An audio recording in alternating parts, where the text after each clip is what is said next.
what I gotta figure out with this one here is not starting at all. Like, it's not starting. Kill switch on, gas on. Yeah, too many kits, needs to be touched.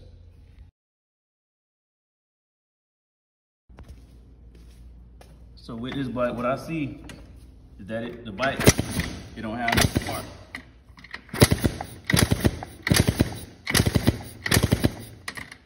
So what we gonna do, we gonna change the stator, put a new stator on it, and see what happens.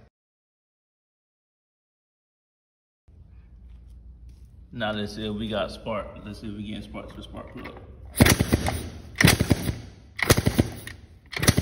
Yeah, see, now we spark.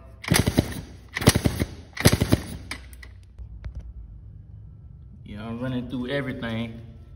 And another problem I found is that with his reeds, you see one of his reeds is definitely, yeah, it's over with. It's like his reeds is chipped. Actually, that one got a little chip too. So we're gonna replace his reeds, and we're gonna clean the carburetor. All right, now I done changed the reeds. Now they perfect. They don't got no cracks, no chips, no nothing. Now it should be ready.